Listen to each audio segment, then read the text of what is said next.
I was Senior Sergeant Ivan Mikhailovich Sokolov, 42nd Guards Rifle Regiment, 13th Guards Rifle Division, 62nd Army at Stalingrad.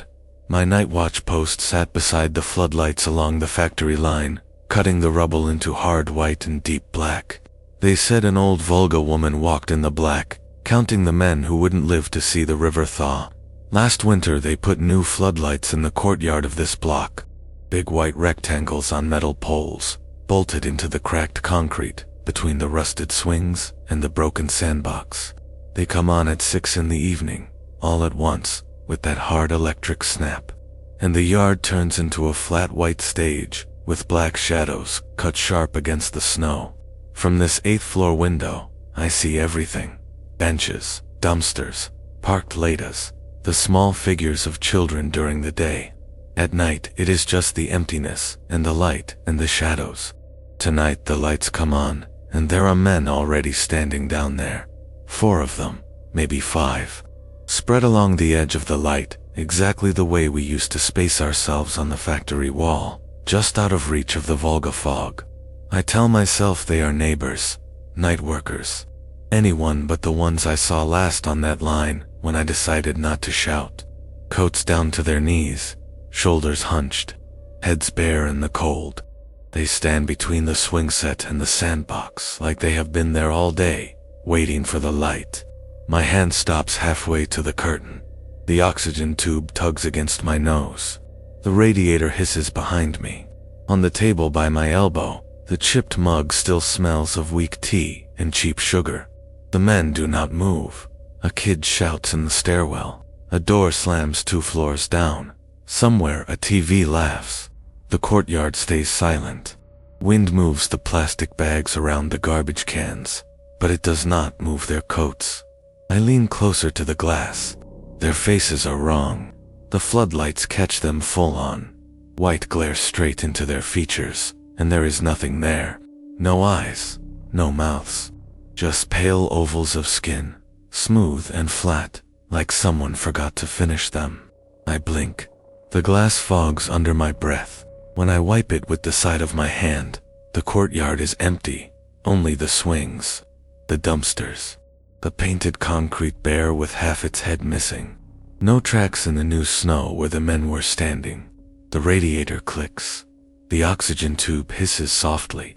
I hear another sound under it. A low electric hum, the sound of old generators, of cables stretched too far, of floodlights warming up over broken stone and frozen mud. I grip the window frame until my fingers ache. It is October again. The glass goes away. The 8th floor goes away. The oxygen line pulls out of my nostrils, and the cold air cuts straight into my chest. I smell coal smoke, cordite, frozen flesh, the greasy stink of the Volga. Stalingrad Volga sector. Watch posts ready. A voice echoes from below, along the smashed brick wall. I stand behind a row of sandbags, in what used to be an office, 2nd floor of a ruined warehouse near the Red October factory. There is no roof, just twisted steel and a slice of black sky where snow drifts through. In front of me, the window opening looks out over a torn open yard, a strip of cratered ground, and then the frozen river beyond, black and silver under the night. To my right, mounted on a jury-rigged steel pole, the floodlight is turned to the dark. A thick cable snakes back through the rubble into the belly of the building. It hums faintly under my hands. Karpov crouches beside it, gloved fingers twisting the bare copper ends of a branch line. Sergeant Nikolai Petrovich Karpov, former electrician from Moscow, 34 years old. He carries his pliers like a priest carries a cross. He swears in long flowing sentences that sound almost like poetry. He is the one who makes the light. "Try it now," he mutters. He bites the end off his paparosa, spits the tobacco flake into the snow, and nods at the switch box. I flip the iron lever down. The floodlight coughs once, flickers, then booms on in a slab of raw white, slicing the night. Snowflakes turn to a solid wall in front of us. The cratered yard, the broken walls, the rusted skeleton of a fuel truck all jump out like someone just created them. Karpov pats the metal housing. See that, Sokolov? Even in this rat hole, Moscow engineering still works. Below us, 4 dark figures look up, faces turned to the light. Guards in their posts along the line. One of them raises a mittened hand and gives us a slow thumbs up. Good, a voice says from the doorway behind us. We give the Fritz no shadows tonight. Lieutenant Yuri Antonovich Andreev steps into the beam's edge, thin and tall, glasses smudged, collar turned up against the wind. He smokes his cigarette right down to the filter before he drops it and crushes it under his heel. He adjusts the strap of his binoculars and grins at me. You and Karpov are artists, Sokolov, he says. If the Germans cross tonight, we'll see every button on their greatcoats. His teeth are too white for this place. His hair keeps falling into his eyes. In another life, he would be an engineer in Leningrad, drafting bridges and dams. Here he counts heads in the dark. Behind him, someone stumbles on a broken chair. Careful, Sasha, he calls over his shoulder. If you break your neck before the Germans get you, I'll have to forge the paperwork. Private Alexander Viktorovich Petrov appears in the doorway, cheeks red from the cold, helmet slightly too big, chin strap bitten between his teeth. He clutches a wooden crate of 7.62 belts to his chest. D.A. Tovarish Lieutenant, he pants. I will die only when it is convenient for you. He always talks like that, half joking, half serious, the words tumbling out faster than his boots can move. He is 19, from Saratov. He keeps 3 sugar cubes in a little cloth bag inside his tunic, and every night, before going on watch, he touches them one by one. He sets the ammunition crate down by the wall and straightens, rolling his shoulders to ease the weight. Lights work, he asks me. I nod, toward the humming beam. He steps closer to the window opening and sticks his face into the cold air, staring out across the ruined yard and the flat, frozen Volga. Looks like a stage, he says softly, like in the theater. You just wait for someone to walk out there and start the show. The show is artillery, Karpov says, without looking up. You'll know it by the applause. Andreev snorts. He walks to the window, pulls his greatcoat tighter around him, and raises his binoculars. The lenses catch the floodlight for a second, 2 circles of blank white over his eyes, then tilt down. Movement on the ice. He asks. Nothing, I say. Only the wind. The wind whistles through the broken window frame, carrying fine snow and the faint, distant sound of engines on the far bank.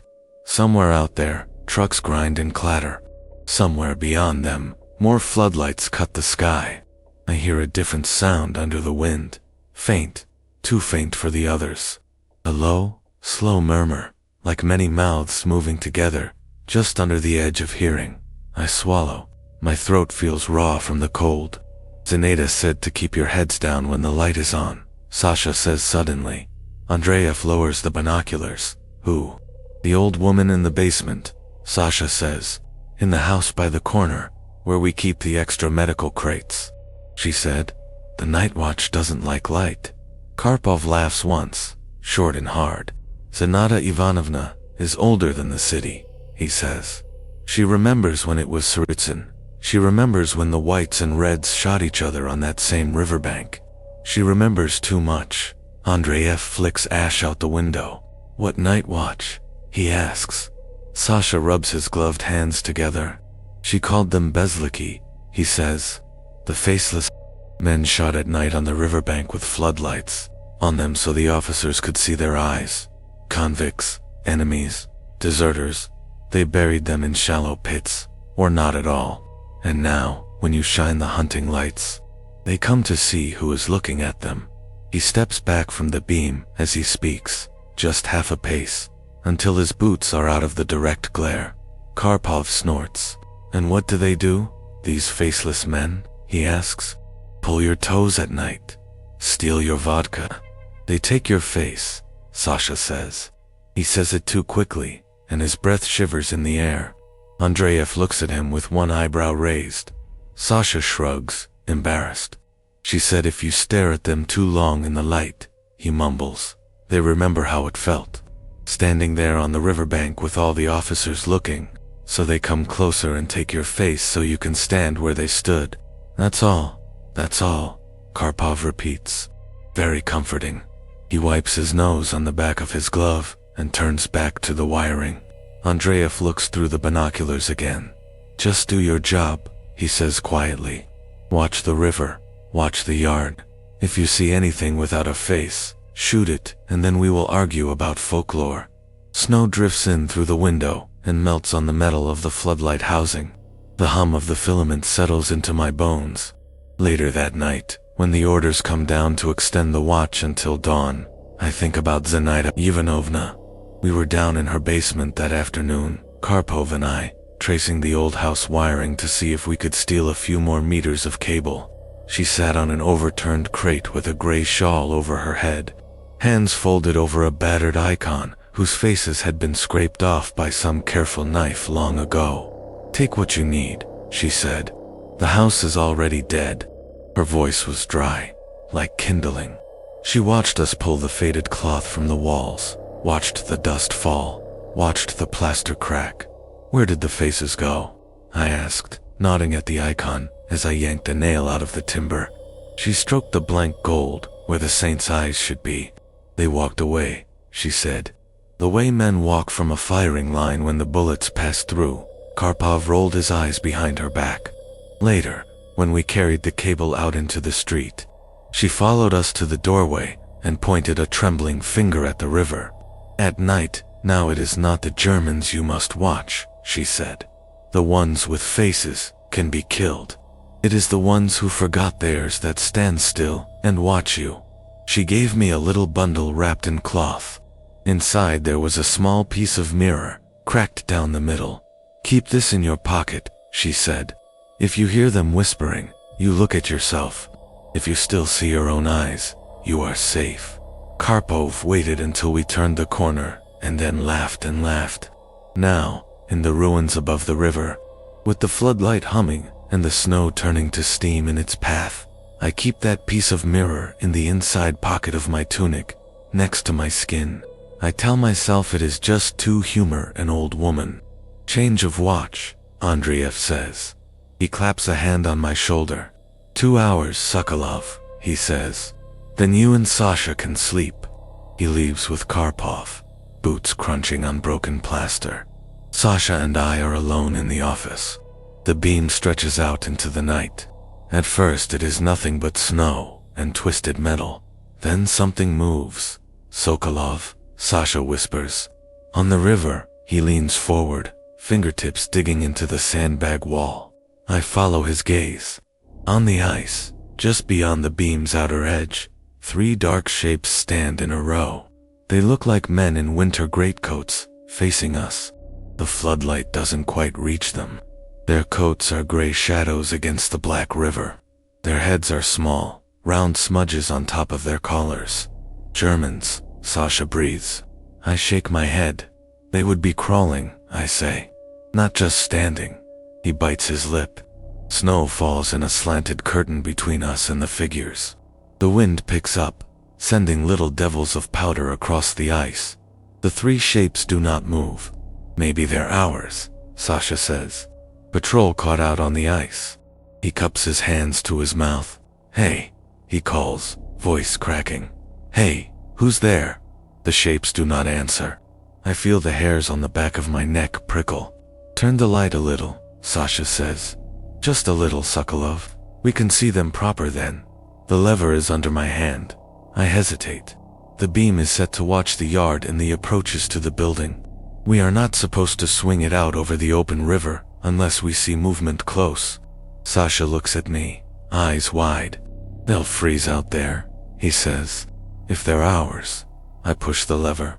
The floodlight groans on its mount and the beam swings right, eating the darkness. Snow explodes white. Ice glitters. The shapes step into the full glare. There are 3 of them. They wear long coats that look almost like uniforms, but not quite. The cuts are wrong, too old, too simple. No shoulder boards, no visible belts, just cloth. Their boots are black and shiny with ice. Their hands hang at their sides. Their faces are flat. The light hits them straight on, but there are no features. Where their eyes should be, there is smooth skin. Where their nose should be, a gentle rise and fall. Where a mouth should be, nothing at all. I hear Sasha suck in his breath. My finger tightens on the trigger of the WWII. They're wearing masks, he says. They must be wearing masks. The three figures stand perfectly still. The wind blows loose snow against their legs. The ice under their boots is clear and hard and unbroken. No cracks where they came through. No dark patches where they stepped. I lift the gun a little higher. The front sight shakes. Should I fire? I whisper. If they are Germans in gas masks, they are too close. If they are ours playing a stupid joke, I will go to the tribunal, Sokolov, Sasha says. His voice is very small. The figure in the middle tilts its head. Only a little, as if curious. My thumb brushes the safety. Then the floodlight flickers. The beam stutters once, twice. The filament screeches. The light goes out. Blackness crashes into the room like a wave. Fuck, Sasha gasps. He fumbles with the backup lantern. I slam the safety on and let go of the gun, reaching for the lever, for the cables, for anything. The hum is gone. Only the wind and our breathing and the far-off rumble of artillery. Leave it, I say. Leave it for a second. We stand in the dark, chests heaving. My eyes begin to adjust. The window becomes a darker rectangle in the black wall. Snowflakes are visible again, as tiny gray flecks. The ice on the river is just a shadow. The three figures are gone. Must have been frost on the lens, Sasha says after a moment. He laughs, but it comes out wrong. Or a reflection, he adds quickly. From the far bank. Trucks. Anything. He moves closer to the window and peers out. You see, he says. Nothing. I reach into my tunic and pull out the cracked piece of mirror. In the dark, I can just make out my own shadowy eyes looking back. Two gray hollows, a line for a mouth, nothing else. I shove it back into my pocket. We get the light working again 10 minutes later. Karpov curses the whole time. He says the Germans must have hit a line with shrapnel. He says the cable is cheap. He says the transformer is older than Lenin. When the beam comes on again, the ice is empty. 3 nights later, they move us closer to the factories. The Germans are pushing hard at Red October and Barricade, trying to choke off the last river crossings. Our regiment holds a wedge of rubble and brick between 2 shattered storage buildings. We set the floodlight up in what used to be a machine hall, pointing it down a long open street where the facades have been chewed off by shellfire. Tin signs rattle in the wind. Loose strands of wiring hang like vines. The snow in the gutters is pink from old blood. Same rule, Andreev says. Light on all night. Any movement in the street, you wake the company. He stands in the doorway with his collar up, hands deep in his pockets. His cigarette burns low between his fingers, the ember lighting his cheekbones. There will be infiltrators, he says. Small groups, 2 or 3 men, trying doors, looking for gaps. We do not give them darkness. Yes, Comrade Lieutenant, I say. He watches Karpov securing the floodlight to a bolted steel plate. Don't swing it around like before, he says. His eyes flick to me. You burnt out the filament early last time, he adds. Yes, I say again. He turns to go, then pauses. What did you think you saw on the river? He asks without looking at me. Nothing, I say. He nods. Good, he says. See nothing again tonight. He leaves. The snow is thicker here. It piles up in the corners, climbs the steps of the shattered buildings, drifts into shell craters. When we test the beam, the flakes turn into a solid wall again. The street becomes a white tunnel with broken teeth, 4 walls. On the second night in this position, we hear singing. It comes from somewhere down the tunnel of light, beyond where the beam fades into gray. At first I think it is the wind, a long low note that rises and falls. Then it splits into many voices, men's voices, singing an old marching song. Do you hear that? Sasha whispers. He is at the gun again, shoulders hunched, cap pulled down. The silver cross he wears on a string under his shirt glints once when he moves. Karpov is asleep in the corner, back against a broken lathe, mouth open. I listen. The song is in Russian, but the words are wrong, old. The rhythm fits a march, but the melody twists, stumbling in places where it should stride. Boots crunch in the snow. I see them then. Shapes at the far end of the light, where the beam dies into the mist. A column of men, 3 across, 6 or 7 rows deep. They march slowly down the center of the street, boots perfectly in step. They wear greatcoats, some with caps, some bareheaded. 1 or 2 have bandages wrapped around their heads. Their rifles are on their shoulders, pointed up, bayonets like black thorns. Their faces are all smooth. Even at that distance, I see it. The beam catches one as he passes under a bent street lamp. The snow outlines the curve of his cheek, the line of his jaw. There are no eyes, no nose, no mouth. Just that same pale blankness.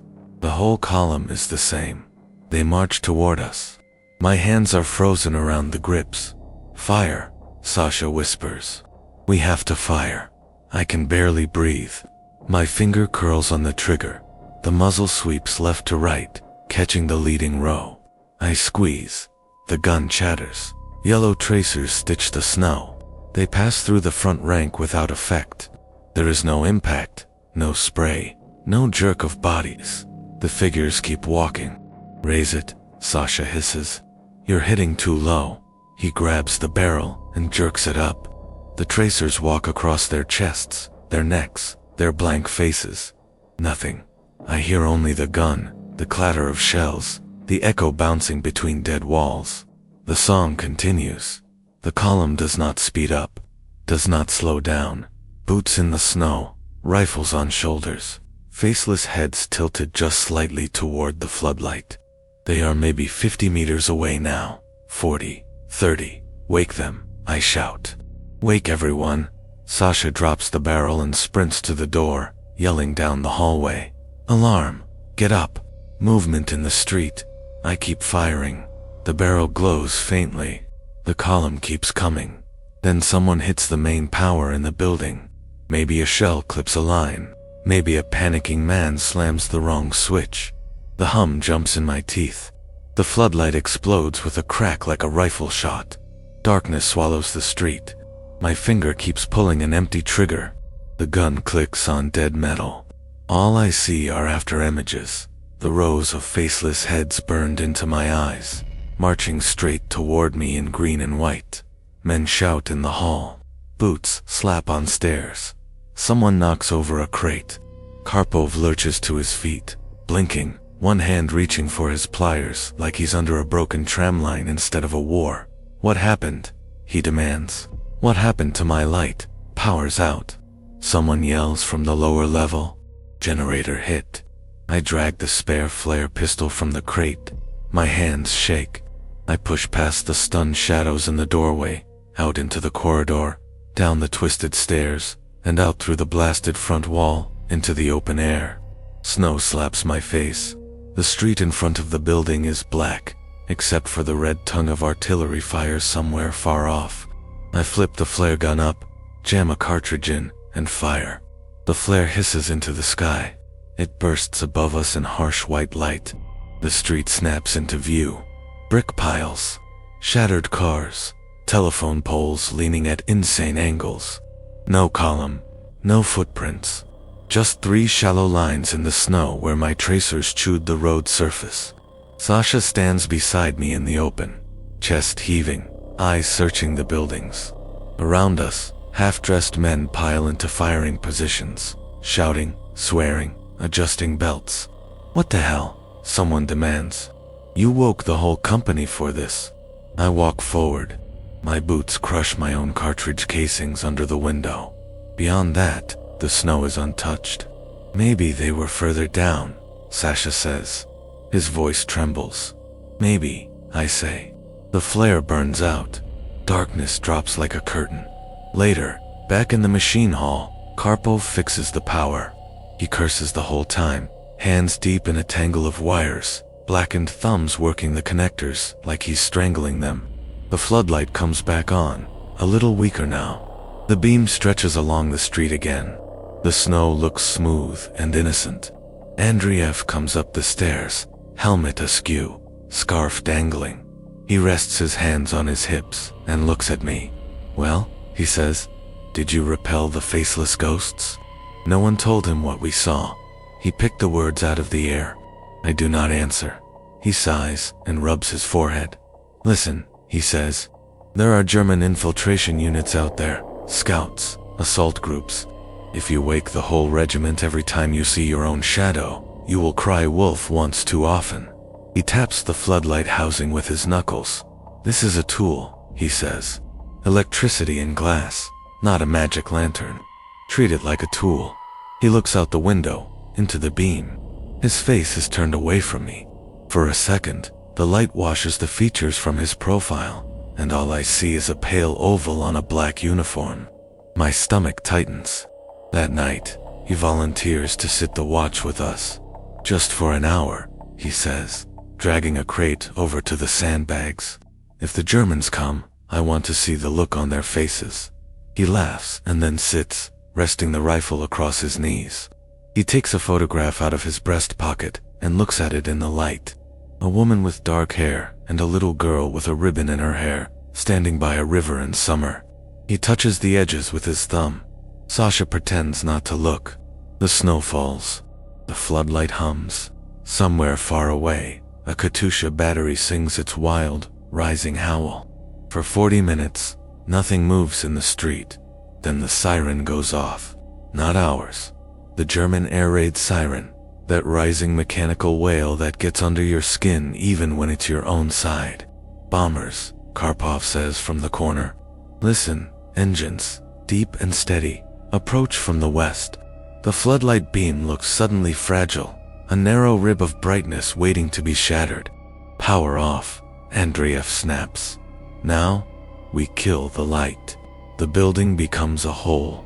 We crouch in the dark as the bombers pass overhead. The first explosions walk across the factory complex 2 streets away, each one a punch that shakes dust from the ceiling. Glass tinkles somewhere deep in the building. After a long, pounding eternity, the engines recede. The air raid siren winds down. "Their aim is worse every week," Karpov mutters. "Good," Sasha laughs weakly. "Turn it back on," Andreev says, "before they use the dark as cover." I reach for the lever. It is my hand on that switch when the telephone in the corner rings. An old black field set, its cloth-covered cord snaking down into the lower floors. The bell is shrill and frantic. Andreev grabs it. "Andreev, forward observation," he says. He listens, mouth tightening. "Confirmed," he says. "We'll watch the south approach." "Yes, yes." He hangs up and looks at us. "Infiltration reported near the warehouses," he says. "Small group, uniforms unknown. They may try to use the last of the bombardment smoke to move. Light on, eyes open." He nods. I pull the lever. The floodlight comes alive. The beam knifes down the street.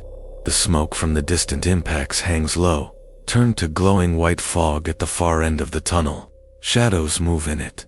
"Positions," Andreev says calmly. We crouch behind the sandbags, rifles and machine gun trained on the pale strip of street. The wind carries faint voices. Not singing now. Orders, shouts, clattering boots. Figures emerge from the fog. At first, they look normal. German helmets, long coats. Weapons held low as they creep along the wall of a surviving building, sticking to the shadows. Fritz Karpov breathes. He leans forward, eyes narrowed. Andreev lifts the field telephone receiver, ready to call the company. "Wait," he murmurs. "Wait until they're deeper in." The Germans move cautiously down the street, boots careful, pausing every few meters to listen. Then one of them steps fully into the beam. There is no face. The helmet sits on the smooth bowl of his head like a toy. Below it, the skin is blank. No eyes, no nose, no mouth. The chin merges into the throat without a crease. He keeps walking. The next one steps into the light. Blank. The third. Blank. Their rifles are real. The scuffs on their boots are real. The steam from their bodies in the cold air is real. Their faces are not. Sokolov, Andreev whispers. Sokolov, do you see that? I cannot answer. He lifts the telephone slowly back to his ear. Static crackles. He does not speak. The faceless Germans move closer. They are within 100 meters now. 80, 60. My hands are slick on the grips. Fire, someone whispers. I do not know if it is me. The muzzle flashes. The gun roars. Bullets tear chunks from the walls. They throw up geysers of snow at the Germans' feet. One tracer shears through a helmet, sending the steel disc spinning, but there is no head inside to hit. The column does not react. They walk forward, boots in the snow, rifles held at the same low angle, blank ovals turned up to the light. Behind them, in the fog, more shapes follow. A Russian cap here. A peaked officer's hat there. Coats of different cuts. Uniforms from different years. All with the same smooth skin where their faces should be. The floodlight grows brighter. It whines, as if something is drawing power from it. The air in the room warms painfully. My cheeks burn. I smell hot metal and singed wool. Turn it off, Karpov shouts. Sokolov, turn it off. It's overloading. He reaches for the lever. The nearest faceless man lifts his smooth head. The blankness tilts toward us. The inside of my skull feels like it is being scraped with knives. Don't look at them, Sasha screams. He throws himself sideways, knocking Karpov away from the switch. For a second, his face is full in the beam. His eyes turn white. His mouth opens in a silent cry. The skin of his cheeks blisters. Steam rises from his lips. He falls backward, hands clawing at the air. I rip my gaze away and fire blind. Someone else in the building opens up, their shots wild. Glass shatters. Plaster explodes. Men shout and curse. The faceless column keeps coming. They are almost at the mouth of our building now, filling the street. A mixed mass of uniforms and coats and smooth, pale ovals turned toward the light. I slam my eyes shut and grab the lever. The metal is burning hot. I wrench it down. The floodlight dies. Darkness slams into my head. The heat vanishes. The pressure in my skull lets go with a painful crack. Men groan. Someone is sobbing. I open my eyes. The only light is the faint orange flicker from distant fires. The street outside is empty. No column, no faceless men. Only the snow churned where our rounds ripped through it. Inside the room, the smell of burned flesh crawls along the floor. Sasha, I whisper. He lies on his back beside the sandbags. His helmet is rolled against the wall. His eyes stare at the ceiling. The skin of his face is gone from brow to chin. Not burned away, not melted, just absent. Smooth scar tissue covers the front of his skull, pale and raw, as if it had always been that way. His teeth are visible behind a lipless line. His tongue twitches once and then stops. His dog tag lies on his chest, chain half melted into his collar. Karpov kneels beside him, shaking. His hands hover over the ruined face without touching. He whispers something under his breath, maybe a prayer, maybe a curse. Andreev stands in the doorway. The field telephone dangles from one hand. His cigarette has burned out between his fingers. His own face is intact, but his eyes are wide and bloodshot. Don't write that down, he says hoarsely. He looks at me. You saw an enemy patrol, he says. You fired. One of your men was hit by shrapnel. That is what happened. Do you understand? His voice cracks on the last word. I stare at Sasha's smooth skull. The piece of mirror in my pocket is suddenly heavy. I want to take it out. I don't. I nod. Yes, Comrade Lieutenant, I say.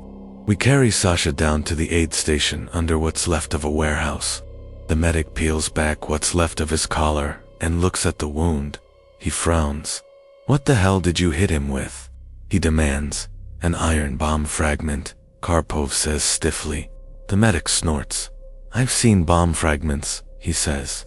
They don't make this. He pokes the smooth scar tissue with a gloved finger. It does not bleed. Write him as unidentified facial trauma. Someone at the desk says, "They'll sort it out at the rear." They don't.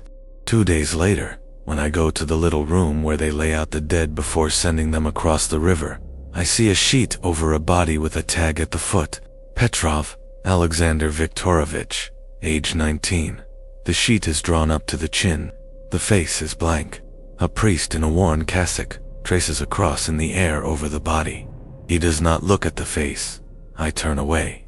By the end of that week, stories spread through the regiment. A sentry down by the grain elevator who fired at shadows and lost his face. A machine gun team near the tractor factory who turned their floodlight on a group of advancing Germans and found their own assistant gunner dead, smooth skulls shining in the lamp. No one says the word bezlikie out loud, but men smoke in the stairwells and hallways. They stare at the dead, and they check their own reflections in bits of mirror more often. Karpov refuses to go near the floodlight alone now. He works in daytime only, muttering to himself, keeping his eyes on the wiring, never on the beam. At night he sits with his back to the light, shoulders hunched, flinching at every flicker. "Enough, Andreev," says one evening. He drops a stack of papers onto the crate that serves as our table. "Command is reorganizing the sectors," he says. "Red October line is shifting north. We are to hold this position, but the floodlights are to be used only on signal from artillery. No more constant illumination." He smiles, thin and quick. "See," he says, "even the generals are afraid of your electric bill." Karpov doesn't laugh. He chews on his papyrosa and stares at the dead filament in the spare bulb. The next major attack comes in late November. Snow thick as wool, wind hard enough to peel paint off walls. German infantry pushed through the factory ruins with flamethrowers and satchel charges, trying to crack our little pockets apart. We fall back from floor to floor, room to room, shooting until the barrels glow, and then clubbing with the stocks. The floodlight sits dark in the hall, blind eye turned to the street. Midway through the fight, an artillery officer bursts into our position, coat flapping, map case banging against his hip. "Observation post," he gasps. "We need the street lit up for a fire mission. There are enemy vehicles massing." Andreev stares at him. "We have orders to keep the light off," he says. "Your orders just changed," the officer snaps. "Do you want our guns to hit the wrong buildings?" He grabs the floodlight housing. "Turn it on," he says. Just for 2 minutes, Karpov looks at me. His hands shake around his pliers. I look at the officer. His rank tabs are smeared with soot. His nose is bleeding. His eyes are wild. I pull the lever. The floodlight screams.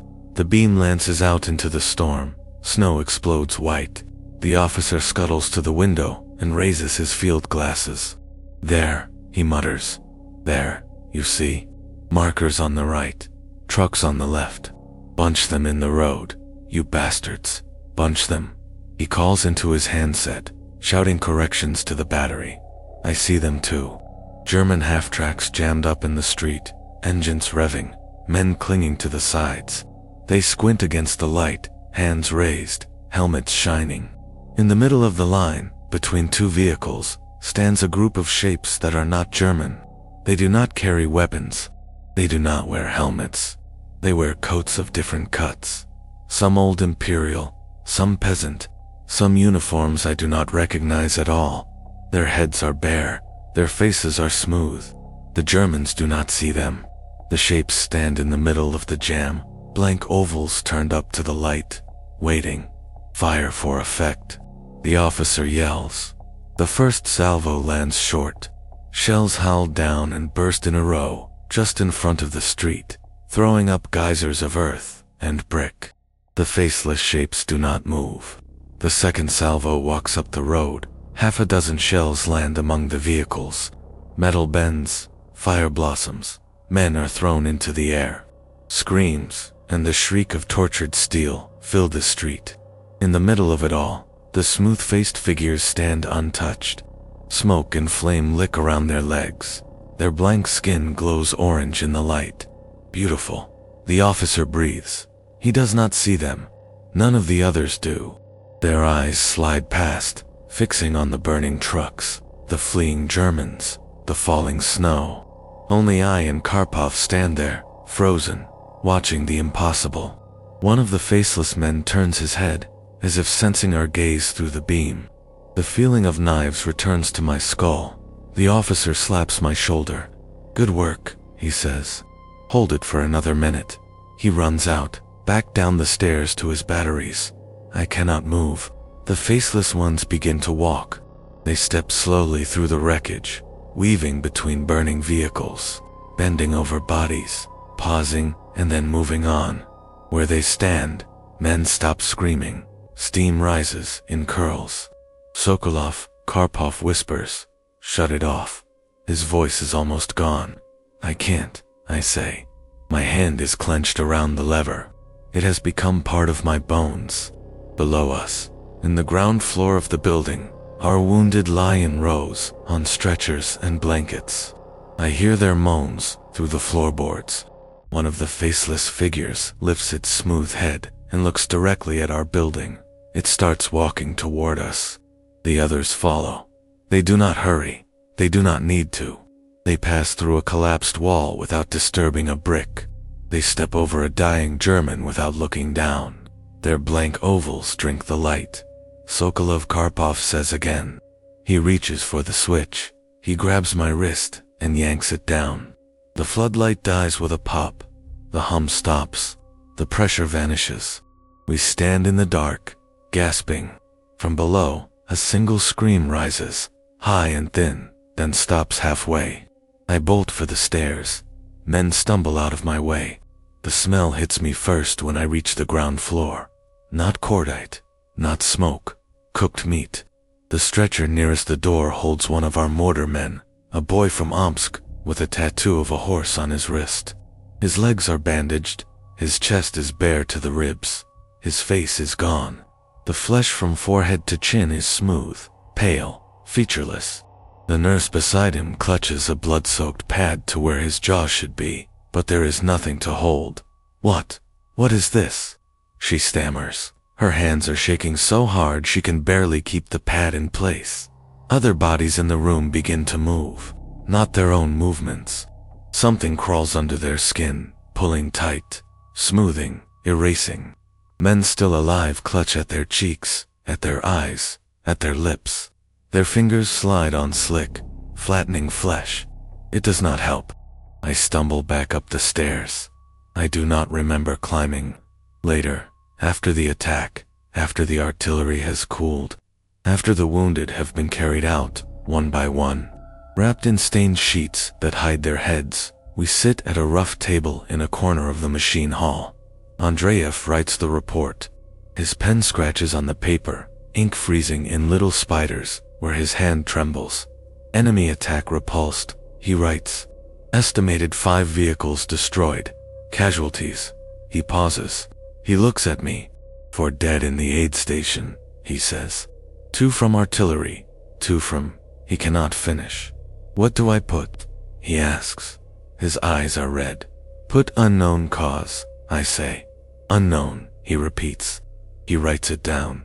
We never use the floodlight again. It stays in the corner of the hall, dark and cold, cables coiled like dead snakes, snow piles around its base.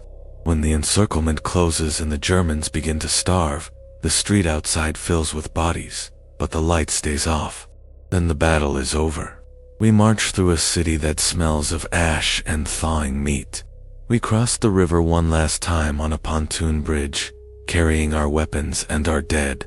I stand at the rail and look down into the black water. For a moment I see shapes down there, moving slowly along the riverbed. Men in coats and boots, faceless heads tilted up, walking in the same direction the current flows. I close my eyes. I open them.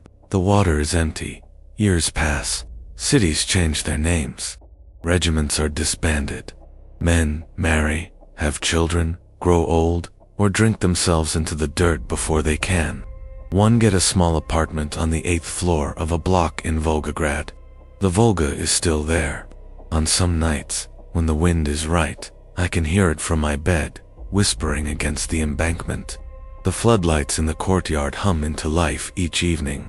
At first they don't bother me. They are small things compared to the big lamps we had at the front. Their light is thin. Their foundations are cheap. They flicker in the wind. Then last winter the city put in new ones. Bigger, brighter, mounted higher. They throw white rectangles across the snow. Shadows kneel around benches and trees. One night, when I go to the bathroom to brush my teeth, the bulb over the mirror flickers. I look up. For a second, my reflection has no face, just a pale oval over my collar. The toothbrush clatters into the sink. Water runs, splashing onto my wrist. The light steadies. My eyes are back. My nose, my mouth, the lines around them. I lean on the sink until my breathing settles. I do not tell my daughter. She already worries enough. Another night, the elevator breaks. I come home from the clinic with my bag of medicines and stand on the ground floor, staring at the out of order sign, listening to the wind howl through the stairwell. I climb. By the 3rd floor, my chest is burning. By the 5th, my legs shake. On the 6th floor landing, the floodlight nearest the building flickers through the stairwell window. The beam sweeps across the concrete wall. For an instant, it cuts through the dusty glass and lands on the face of a man standing on the landing above me. He wears an old greatcoat. He stands very still. His head is turned toward me. His face is smooth. No eyes, no mouth. Just the same pale blankness, 10 steps above my struggling heart. I blink, my hand clutching the railing so hard my knuckles crack. The light flickers off. The landing is empty. My pulse hammers in my ears. By the time I reach the 8th floor, my shirt is soaked. I fumble the keys at the door. Inside, I put the bag down on the table, lean against the wall, and listen. The fluorescent light in the hallway outside buzzes. Beyond it, from the stairwell, there is a sound like boots slowly climbing concrete steps. One by one, no hurry. I walk to the door and press my ear to it. The boots stop just on the other side. Silence. Then a low, slow murmur. Many mouths moving together, just under the edge of hearing. I remember the mirror. It is in the drawer where I keep old ration cards and photographs. I take it out with stiff fingers. The crack down the middle is deeper now. I hold it up. My eyes look back at me. My mouth, my nose, all there. I laugh once, a dry sound that hurts my throat. The boots start up again. They go past my door, up the stairs, toward the roof. I stand in the dark hallway of my apartment, holding the cracked glass, listening until the sound disappears. Then I go back to the window. Tonight, when the courtyard lights come on, the snow is fresh. The swings are empty. The dumpsters are lined up like squat black tanks. 4 men stand between the swing set and the sandbox. They are exactly where they were before. Coats, boots, bare heads, faces smooth. They do not move. Down on the ground floor, the front door opens. A boy in a winter jacket runs out, chasing a ball across the snow. He stops halfway, staring at the men. He tilts his head, frowning.